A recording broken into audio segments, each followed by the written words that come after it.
FigureFOURce. It's FigureFOURce YouTube toy collector team vlogging to save the day. FigureFOURce. Nostalgic vintage toy heroes. FigureFOURce.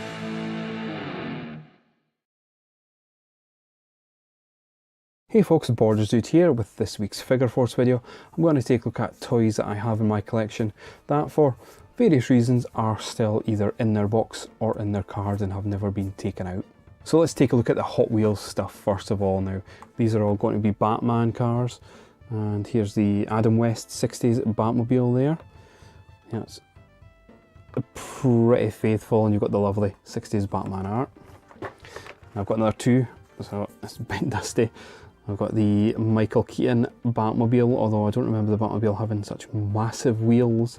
But again, the cover art is what drew me to this, and the fact that, you know, the Michael Keaton Tim Burton iteration of Batman is definitely one of my favourites. It is my favourite, I should say.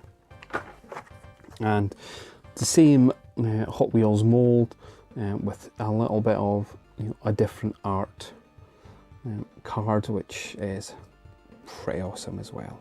Next up, I have a video game character still on the card. It is Sonic the Hedgehog. This is Sonic from Sonic in the Black Knight, and the Black Knight. It looks really fragile, which is why I've kept it in the box. I got this as a Christmas gift a few years ago. It's pretty much generics, new style Sonic art. Not the original Mega Drive version, which is my favourite Sonic series. And there's the other ones with new styles available soon, which I don't know if there ever was. Next up we have Kevin Flynn from Tron Legacy. The reason why I have this Tron figure is Jeff Bridges. At the time there was no Big Lebowski figures available, or at least as far as I was aware, and I wanted just a nice representation of Kevin Bridges, so here we are. And yes, his light up feature does still work. I have a Thundercats Lizard Cannon from the Modern series. Now I've not opened this one because I do have quite a lot of the Modern Thundercat figures, but they're away in storage at the moment until I can get a place for them, including the Thunder Tag from that series. I don't really want to open this one without having a place for them, but it's got that brilliant updated Thundercats logo. I love the background detail, and it's just sort of your obligatory product shots on the back. It's such a shame that the new Thundercats series didn't take off just because of like poor ratings. But such a shame because they done really well, and I did like the updates of the characters. Got something that's a little bit vintage next. It is Star Trek Jean-luc Picard. I got this figure many years ago when I was still in high school, in a bus trip to Blackpool, where we went down to see the Illuminations way back when, and it's just something I've never opened it up. I mean, there's a big QC issue with the fact that he's got a missing bit of paint there on his outfit. Well, it's not a big issue, but you know what I mean. There's nothing, you know, it's not massive in value. I wouldn't resell it, and you know, the glue's fading away on it now, so it is going to come apart eventually. It's probably just down to my poor storage and the various moves, various house moves I should say. And there's some product stuff on the back. So I've got a couple of Power Ranger items coming up. This is Tommy the White Ranger. And these are, I believe, from the Legacy series that came out a couple of years back. I got this version of Tommy, and of course the Green Ranger with the painted helmet, which was more a modern update on that suit design, I believe. Again, both these came from my brother-in-law, easy for me to say, for my Christmas one year.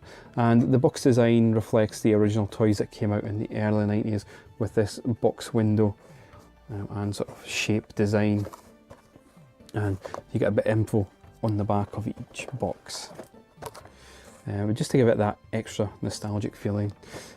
The reason why these two are still in the box is that I do have a version of this Green Ranger, and I'm sure I've got a version of this White Ranger as well, already loose, so it's just nice to keep them in the boxes because the boxes are really well done. My last two mint on card, or on card, I don't know if I necessarily class them as mint items, are both signed. This is the first one. This is signed by the wrestler who went by the name of John Morrison when he was in the WWE. I actually got this signed when I met him and the Miz, God, many years ago, back in Edinburgh when they were doing a signing at HMV, and it's just something I wanted to keep mint on card. I was never able to find a Miz figure to get that signed at the time, which is just the way it is in Edinburgh. There's very few sort of places within the city centre that do have wrestling figures. I was just lucky to get this in the Forbidden Planet, and there's a few pictures of other wrestlers that were available. The Jax figures in general were a bit hit or miss. Some of the head scans on them were great. That one isn't too bad, but you know, they did a lot of good ones. Some of the head scans were terrible. So if you've been following my channel for quite a bit, you've probably already seen this, and it is my signed knockoff Optimus Prime with Peter Cullen's signature on it. My wife got me this for Christmas, not last year but the year before. The story is that Peter Cullen was at a Transformers convention in Brazil, and he signed quite a few of these figures for one particular reseller.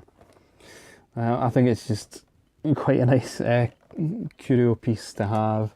It's something I definitely don't want to open up because that knockoff version of Prime isn't you know, going to hold up to scrutiny. Just look at that, Minicon. Just, oh dear. But it doesn't matter. The fact that Peter Cullen's signed this is brilliant, and it just hangs proudly, just sort of above the main Transformers display collection stand. Well folks, that's a look at the figures that I have in my collection that are either still in box or on card. Some of them might come off the card or the box. It just depends how I'm feeling at the time. But do you have any mint on card, mint in box figures in your collection? If so, what are they? Let me know in the comments section below. Thanks again to people who are subscribing, new and old, to my channel. I really appreciate the support that each and every one of you give me. And until the next time guys, please do be excellent to each other.